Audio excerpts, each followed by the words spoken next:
പ്രിയപ്പെട്ട എല്ലാ മാധ്യമ സുഹൃത്തുക്കൾക്കും നമസ്കാരം. ഞങ്ങൾ കേരള ബാങ്കിൻ്റെ കളക്ഷൻ ജീവനക്കാരാണ്. ഏതാണ്ട് 750ഓളം വരുന്ന കളക്ഷൻ ജീവനക്കാർ കേരള ബാങ്ക് രൂപീകരിച്ചതിന് ശേഷം ഏതാണ്ട് മുഴുവൻ പട്ടിണിയിലേക്ക് തള്ളിയിടുന്ന ഒരു സ്ഥിതിയാണ് ഉണ്ടായിട്ടുള്ളത്.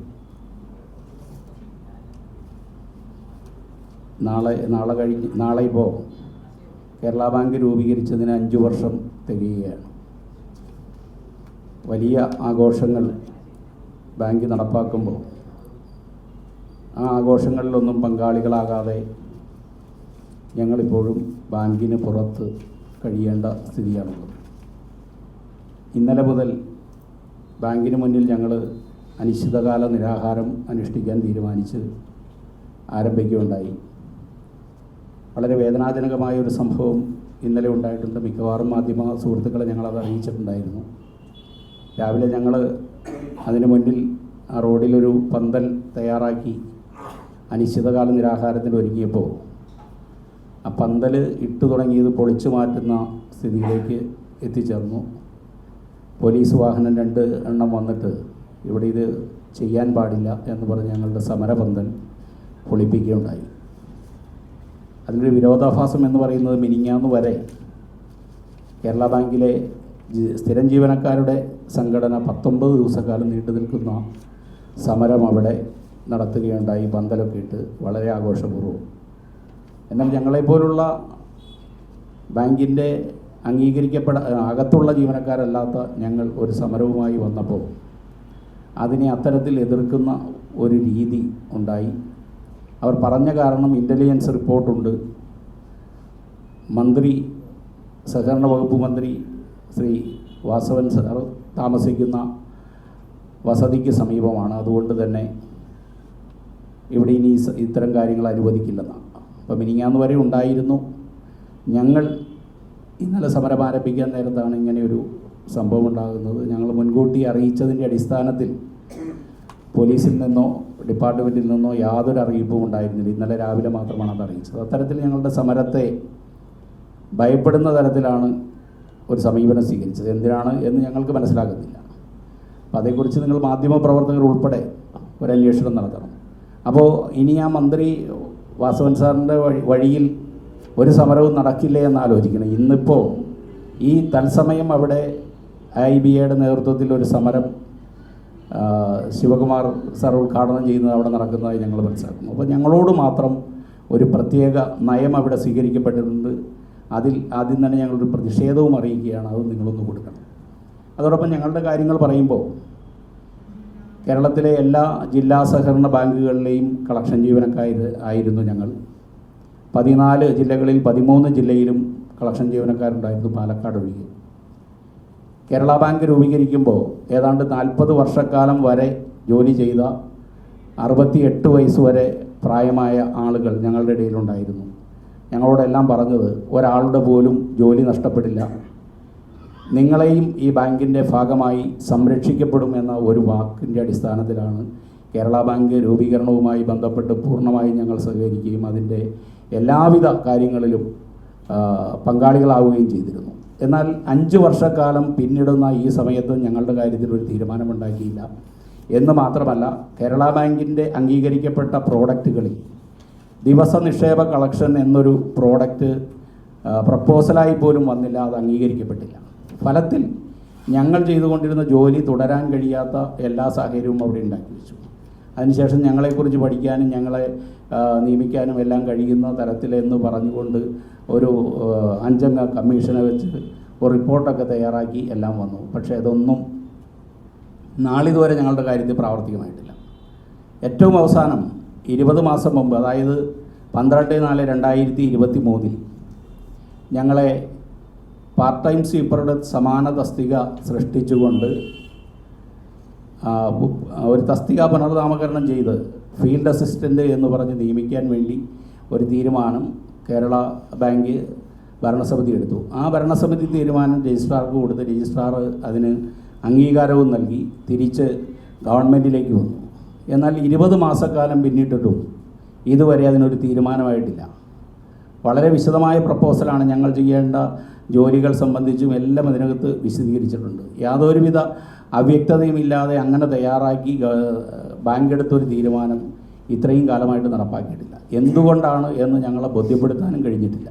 ഞങ്ങൾ പലവട്ടം ചോദിച്ചു എന്താണ് ഇനി പ്രശ്നമുള്ളത് എന്ന് ചോദിച്ചു. ചില കാര്യങ്ങളേ ഉള്ളൂ എന്ന് പറഞ്ഞ് നീട്ടിക്കൊണ്ട് പോയിട്ട് 20 മാസമായി. എനിക്ക് പറയാനുള്ളത്, ഈ സർക്കാരിൻ്റെ ഒരു പോളിസി എന്ന് പറയുന്നത് മുഖ്യമന്ത്രി പ്രഖ്യാപിച്ചത് ഓരോ ഫയലും ഓരോ ജീവിതമാണ്, അതിന് തടസ്സമുണ്ടാക്കരുത്. ഇതിപ്പോൾ 750 പട്ടിണി പാവങ്ങളുടെ കുടുംബമാണ് ഞങ്ങളുടേത്. 750 പേരുടെ കുടുംബങ്ങളുടെ ജീവിതമാണ്. അപ്പോൾ എത്ര എണ്ണം വരുമെന്ന് നിങ്ങൾ കണക്കൂട്ടിയാൽ മതി. അപ്പോൾ അത്ര വിപുലമായ ആളുകൾക്ക് ഗുണമുണ്ടാകുന്ന ഈ ഒരു കാര്യം എന്തുകൊണ്ടാണ് ഇങ്ങനെ വൈകുന്നത് എന്നെങ്കിലും ബോധ്യപ്പെടുത്താനുള്ള ബാധ്യത ബന്ധപ്പെട്ട സർക്കാരിനും അതുപോലെ ബാങ്കിനുമുണ്ട്. ഞങ്ങളിപ്പോൾ ഇത്രയും കുടുംബങ്ങളിൽ ഏതാനും പേർക്ക് മാത്രമാണ് ദിവസ നിക്ഷേപ കളക്ഷൻ എടുക്കാൻ കഴിയുന്ന അവസരമുള്ളൂ. പകുതിയിലധികം ആളുകളും യാതൊരുവിധ വരുമാനമില്ലാത്തവരായി പട്ടിണിക്കാരായി മാറിയിട്ടുണ്ട്. അതെല്ലാം ഞാൻ ആദ്യം സൂചിപ്പിച്ചതുപോലെ ഏതാണ്ട് 25 വർഷം മുതൽ 40 വർഷം വരെ ഈ ബാങ്കിന് വേണ്ടി ജീവിതം ഒഴിഞ്ഞു വെച്ച ആളുകളാണ്. ഇനിയെങ്ങും പോയി മറ്റൊരു തൊഴിൽ ചെയ്യാൻ കഴിയുന്ന സാഹചര്യം ഉള്ള ആളുകളല്ല ഞങ്ങൾ. ആ ഒരു പ്രതിസന്ധി ഘട്ടത്തിലാണ് ഞങ്ങളെ സഹായിക്കണം എന്ന് പറഞ്ഞുകൊണ്ട് ഇന്നലെ മുതൽ അനിശ്ചിതകാല നിരാഹാരം അവിടെ ആരംഭിച്ചത്. പക്ഷേ ആ നിരാഹാര സമരം തുടരാൻ നമുക്ക് കഴിയാത്ത അവസ്ഥയുണ്ടായി. ഒന്ന് കിടക്കാനോ ഇരിക്കാനോ പോലുമുള്ള സൗകര്യമുണ്ടായില്ല. അവസാനം ബാങ്കിൻ്റെ കവാടത്തിലേക്ക് മാറി അവിടെ കസേരയിട്ടിരുന്ന് ആണ് ഞങ്ങൾ കുറച്ച് ഇന്നലെ ആ സമരം പൂർത്തീകരിച്ചത്. വൈകിട്ട് 4 മണിയായപ്പോൾ വലിയ ബസ്സും 2 പോലീസ് ജീപ്പും ഉൾപ്പെടെ വന്ന് ഞങ്ങളെ ഇവിടെ നിന്ന് നീക്കം ചെയ്യണമെന്ന് കർശന നിർദ്ദേശമുണ്ട് എന്ന് പറഞ്ഞ് ഞങ്ങളെ അറസ്റ്റ് ചെയ്ത് കൊണ്ടുപോകുന്ന സ്ഥിതിയിലേക്കെല്ലാം ഉണ്ടായി. അപ്പോൾ ഞങ്ങൾ നിരാഹാര സമരം തുടരാൻ കഴിയാത്ത സാഹചര്യത്തിൽ ഞങ്ങൾ സത്യാഗ്രഹ സമരമായി ബാങ്ക് കവാടത്തിന് മുന്നിൽ തുടർന്നുള്ള ദിവസങ്ങളിൽ നടത്താൻ തീരുമാനിച്ചിട്ടുണ്ട്. നാളെ അതിൻ്റെ ഏറ്റവും വലിയ സമരമാക്കി ഞങ്ങളതിനെ മാറ്റാൻ ഉദ്ദേശിക്കുന്നു. കാരണം 5ാം വാർഷികമാണ് കേരള ബാങ്ക് ആഘോഷപൂർവ്വം കൊണ്ടാടുന്നത്. അപ്പോൾ കളക്ഷൻ ജീവനക്കാരുടെ 5ാമത് ചരമവാർഷിക ദിനം എന്ന നിലയിൽ ഞങ്ങളതിനെ ആചരിക്കും. കാരണം അത്രമാത്രം ഞങ്ങളുടെ ജീവിത സാഹചര്യങ്ങൾ ഇല്ലായ്മ ചെയ്യുന്ന സമീപനമാണ് ഉണ്ടായത്. അതുകൊണ്ടാണ് ഞങ്ങൾ അങ്ങനെ പ്രതിഷേധമായി അത്തരത്തിൽ ആചരിക്കുവാൻ തീരുമാനിച്ചിട്ടുള്ളത്. പിന്നെ ഇന്നലെ ഞങ്ങളുടെ നിരാഹാരം ആരംഭിച്ചത് ഞങ്ങളുടെ കൂടെയുള്ള ഏറ്റവും മുതിർന്ന കളക്ഷൻ ജീവനക്കാരനായ മോഹൻദാസാണ്. 68 വയസ്സുള്ള കോട്ടയംകാരൻ. അദ്ദേഹമായിരുന്നു ഇന്നലെ അത് ആരംഭിച്ചത്. അതുപോലെ തന്നെ ഞങ്ങളുടെ ഈ പ്രശ്നങ്ങൾ ഏറ്റവും നന്നായി ഒരു മാധ്യമ ശ്രദ്ധയിൽ കൊണ്ടുവരികയും അത് ഗവൺമെൻറ് ശ്രദ്ധയിലേക്ക് എത്തിക്കാൻ മാധ്യമത്തിൻ്റെ എല്ലാവിധ സഹായങ്ങളും ഉണ്ടാകണം. ഞങ്ങളുടെ ഏക മുദ്രാവാക്യം എന്ന് പറയുന്നത് 12/4/2023 1977 നമ്പറായി കേരള ബാങ്കിൻ്റെ ഭരണസമിതി എടുത്ത തീരുമാനം 20 മാസമായി നടപ്പായിട്ടില്ലെന്ന് ഞാൻ സൂചിപ്പിച്ചു. അത് നടപ്പാക്കി തരണം എന്നത് മാത്രമാണ്. അപ്പോൾ ഈ ജീവിത സാഹചര്യത്തിൽ നിങ്ങൾ ഞങ്ങളോട് പൂർണ്ണമായും സഹകരിക്കുകയും ഞങ്ങളെ സഹായിക്കുകയും ചെയ്യണമെന്ന് എല്ലാ മാധ്യമപ്രവർത്തകരോടും അഭ്യർത്ഥിക്കുന്നതോടൊപ്പം നാളത്തെ ഞങ്ങളുടെ പരിപാടി ശരിക്കൊന്ന് കവർ ചെയ്ത് സഹായിക്കാൻ നിങ്ങൾ കൂടി അവിടെ എത്തിച്ചേരണമെന്നും അഭ്യർത്ഥിച്ചുകൊണ്ട് ഇത് നിർത്തുകയാണ്. ഞങ്ങളിപ്പോൾ പങ്കെടുത്തിട്ടുള്ളത്, എൻ്റെ പേര് AB ശിവൻ. ഞാൻ എറണാകുളത്തെ കളക്ഷൻ ഏജൻ്റാണ്. കോതമംഗലം ബ്രാഞ്ചിലെ സമരസമിതിയുടെ ജോയിൻറ്റ് കൺവീനറാണ്. അതുപോലെ തന്നെ ബ്രീസ് ജോയി മുള്ളൂർ ഇതിൻ്റെ സംസ്ഥാന കോർഡിനേറ്ററാണ്. ശ്രീ സുനിൽ കുമാർ KS ഇതിൻ്റെ വൈസ് ചെയർമാനാണ്. അതുപോലെ ചിത്രകുമാരി S നമ്മുടെ തിരുവനന്തപുരം ജില്ലാ കോർഡിനേറ്ററാണ്. രമേശൻ പഴയങ്ങാടി കണ്ണൂർ ജില്ലയുടെ കോർഡിനേറ്ററാണ്. നിങ്ങൾക്ക് അറിയാലോ, മറ്റു പുതുതലമുറ ബാങ്കുകൾ എന്നുള്ളതല്ല, കേരളത്തിലെ സഹകരണ മേഖലയിൽ വരുന്ന ബാങ്കുകളിൽ പുതിയതായി ജില്ലാ ബാങ്കുകൾ രൂപീകരിച്ച സമയത്ത് അതിൻ്റെ ആരംഭ കാലഘട്ടം മുതൽ ബ്രാഞ്ചുകളിൽ കളക്ഷൻ ജീവനക്കാരുണ്ടായിരുന്നു. എല്ലാ ബ്രാഞ്ചിലും തന്നെ കളക്ഷൻ ജീവനക്കാരെ വെപ്പിച്ചിട്ടുണ്ട്. അപ്പോൾ സഹകരണ മേഖലയിലെ ഒരു സ്ഥാപനം എന്ന നിലയിൽ ഒരു കളക്ഷൻ ജീവനക്കാരനെ അവിടെ നിയമിക്കുമ്പോൾ ആ ബാങ്കിന് അല്ലെങ്കിൽ ആ ബ്രാഞ്ചിന് പ്രചാരണം നൽകുന്നയാൾ പ്രധാനമായിട്ടും അവിടുത്തെ കളക്ഷൻ ജീവനക്കാരനാണ്. ആ ബാങ്കിലേക്ക് കസ്റ്റമേഴ്സിനെ കൊണ്ടുവരിക, ആ ബാങ്കിൻ്റെ പ്രോഡക്റ്റുകളെ അവിടുത്തെ ജനങ്ങളെ, നാട്ടിലുള്ള ആളുകളെ പറഞ്ഞ് പരിചയപ്പെടുത്തുക, ആ നാട്ടിലേക്ക് ആ ബാങ്കിലേക്ക് നിക്ഷേപം കൊണ്ടുവരിക. ഒരു കളക്ഷൻ ജീവനക്കാരൻ നിങ്ങൾക്ക് അറിയാവുന്നതുപോലെ എല്ലാ കടകളിലും കയറി ഇറങ്ങി ഏതൊരു തലത്തിലുമുള്ള തൊഴിലാളികളെയും പാവപ്പെട്ടവനെയും ചെറുകിട ബിസിനസ്സുകാരനെയും തൊഴിലാളികളെയും കണ്ട് ചെറിയ ചെറിയ നിക്ഷേപങ്ങൾ 10 രൂപ തൊട്ടുള്ള നിക്ഷേപങ്ങൾ ഇപ്പോഴും ഞങ്ങൾ കളക്ട് ചെയ്യുന്നുണ്ട്. ആ 10 രൂപ തൊട്ടുള്ള നിക്ഷേപങ്ങൾ ബാങ്കിൽ കൊണ്ടുവന്ന് ഒരു ബ്രാഞ്ച് എന്ന നിലയിൽ ആ ബാങ്കിന്റെ നിക്ഷേപങ്ങൾ വർദ്ധിപ്പിക്കുന്നതിൻ്റെ ഒരു പ്രധാന പങ്ക് വഹിക്കുന്നവരാണ് തീർച്ചയായിട്ടും കളക്ഷൻ ജീവനക്കാർ. അപ്പോൾ അങ്ങനെ ഒരു ബ്രാഞ്ചിനെ നിലനിർത്തുന്ന, ഇപ്പം ഞാൻ ഇടുക്കി ജില്ലയിൽ നിന്നാണ്. അപ്പോൾ ഇടുക്കി ജില്ലയിൽ 55 ബ്രാഞ്ചുകളുണ്ട്. അവിടെയൊക്കെ ഞങ്ങളുടെ അടുത്ത് ചില ബ്രാഞ്ചുകളിൽ 2-3 കളക്ഷൻ ജീവനക്കാരുണ്ട്. അപ്പോൾ എത്രയോ കളക്ഷൻ ജീവനക്കാർ കൂടുതലുണ്ടോ അതല്ല ആ ബാങ്കിന്റെ സാമ്പത്തിക സ്ഥിതി അല്ലെങ്കിൽ സാമ്പത്തിക നില മെച്ചപ്പെടുത്തുന്നതിന് കൂടുതൽ നിക്ഷേപം കൊണ്ടുവരുന്നതിന് പ്രധാന പങ്ക് വഹിക്കുന്ന ഒരു കളക്ഷൻ ജീവനക്കാരാണ്. അപ്പോൾ അങ്ങനെ ബ്രാഞ്ചുകൾ നിക്ഷേപം കൊണ്ട് വളർന്നു, ബാങ്ക് വളർന്നു. അങ്ങനെ 14 ജില്ലകളിലും ജില്ലാ സഹകരണ ബാങ്കുകൾ നല്ല നിലയിൽ എത്തിപ്പെട്ടു. ഇന്ന് ആ ജില്ലാ സഹകരണ ബാങ്കുകളെല്ലാം കേരള ബാങ്ക് എന്നുള്ള ഒരു ഷെഡ്യൂൾ ബാങ്കിലേക്ക് മാറിയിരിക്കുകയാണ്. അപ്പോൾ ഒരു ബാങ്ക് നിലനിർത്തുന്നതിൽ, ആ ബാങ്കിന്റെ വളർച്ചയിൽ, ആ ബാങ്കിന്റെ സാമ്പത്തിക നില മെച്ചപ്പെടുത്തുന്നതിൽ, ആ ബാങ്കിന്റെ പ്രോഡക്റ്റുകൾ നാട്ടിലെ ജനങ്ങൾക്ക് പരിചയപ്പെടുത്തുന്നതിൽ, കൂടുതൽ ലോണുകൾ കൊടുക്കുന്നതിൽ എല്ലാം പ്രധാനപ്പെട്ട പങ്ക് വഹിക്കുന്നത് ഈ കളക്ഷൻ ജീവനക്കാരാണ്. ഇന്ന് കേരള ബാങ്കായി അതൊരു ഷെഡ്യൂൾ ബാങ്ക് എന്ന നിലയിലേക്ക് ബാങ്ക് എത്തിയിരിക്കുന്നു. ഞങ്ങൾക്ക് സന്തോഷം. നല്ല മെച്ചപ്പെട്ട ബാങ്കുകളായി സംവിധാനങ്ങളിലേക്ക് മാറുന്നു. ഇപ്പം നിങ്ങൾക്കറിയാലോ, നിങ്ങൾക്ക് എല്ലാവർക്കും മൊബൈലുണ്ട്. മൊബൈലിൽ ഒന്ന് നോക്കിക്കഴിഞ്ഞാൽ നമുക്ക് എന്ത് സാമ്പത്തിക ഇടപാടുകൾ നടത്താൻ വേണ്ടിയിട്ട് നിരവധിയായ സംവിധാനങ്ങളുണ്ട്.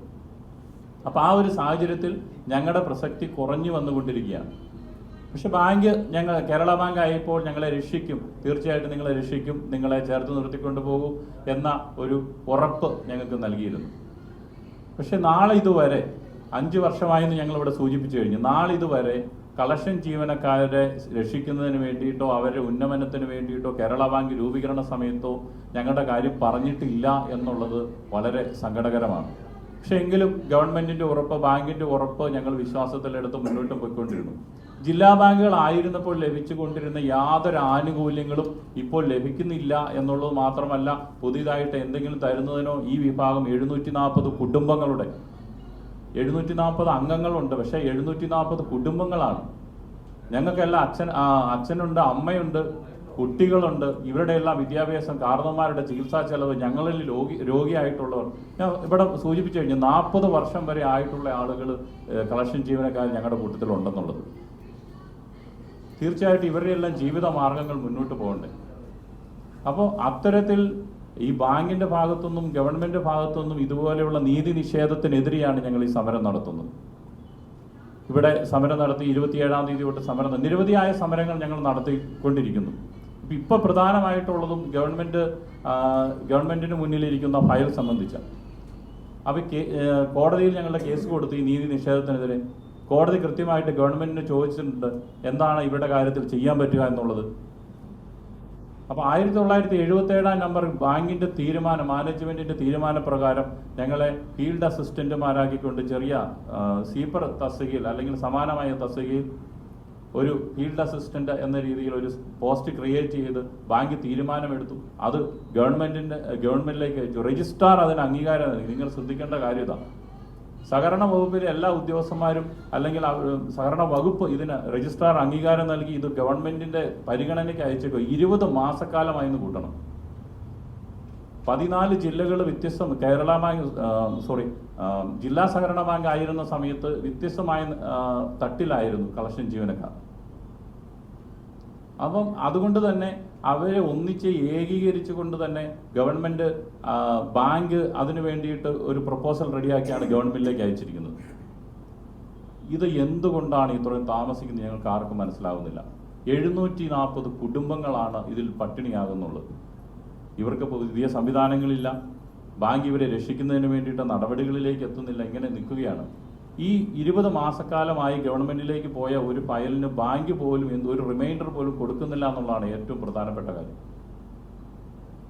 ഇത് ജനശ്രദ്ധയിൽ എത്തിക്കാൻ വേണ്ടിയിട്ട് നിങ്ങളുടെ അതിയായ പരിശ്രമം ഉണ്ടാവണം. തീർച്ചയായിട്ടും ഞങ്ങൾ ഇത്രയും ആളുകളുടെ ഒരു വളരെ വിഷമം പിടിച്ചിട്ടുള്ള ഒരു കാര്യമാണ്. ഇത്രയും കുടുംബങ്ങൾ പട്ടിണിയാകുന്ന ഒരു കാര്യമാണ്.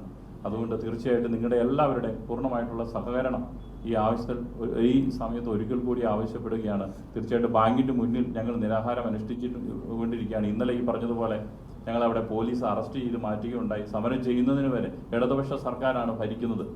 ആ ഇടതുപക്ഷ സർക്കാരാണ് ആവശ്യമായിട്ടുള്ള ന്യായമായിട്ടുള്ള കാര്യങ്ങൾക്ക് വേണ്ടി സമരം ചെയ്ത ഞങ്ങളെ അവിടുന്ന് സമരം ചെയ്യാൻ പ്രതിഷേധിക്കാൻ പോലും അനുവദിക്കാതെ അവിടെ പോലീസിനെ കൊണ്ട് ഞങ്ങൾ അറസ്റ്റ് ചെയ്യിപ്പിച്ച് മാറ്റിയത്. ബാങ്കിന് പുറത്ത് ഗേറ്റിന് പുറത്തായിട്ട് ഞങ്ങൾ സമരം ചെയ്യണം, ആ റോഡ് സൈഡിൽ. അവിടെ പോലും സമരം ചെയ്യാൻ വേണ്ടിയിട്ട് ഞങ്ങളെ അനുവദിക്കുന്നില്ല, പ്രതിഷേധിക്കാനുള്ള അനുമതി തരുന്നില്ല. അപ്പോൾ അതുകൊണ്ട് നിങ്ങൾ വേണേൽ ബാങ്കിൻ്റെ അകത്തേക്ക് സമരം മാറ്റിക്കോ എന്ന് പറഞ്ഞു.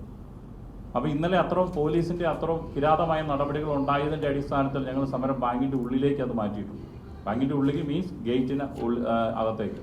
അവിടെ സൈഡിൽ ഒരു പൂന്തോട്ടം പോലെ ഒരെണ്ണം പണിതിട്ടുണ്ട്, അങ്ങോട്ട് മാറ്റിയിരിക്കുകയാണ് ഒരു മരത്തിൻ്റെ കീഴിൽ. അപ്പോൾ ഇന്നലെ ഇതുപോലെ ഭയങ്കര മഴയും ചെളിയും ഒക്കെ ഉള്ള സ്ഥലത്താണ് ഇന്നലെ ഞങ്ങൾ നിരാഹാരം അനുഷ്ഠിച്ച് അവിടെ കിടന്നത്.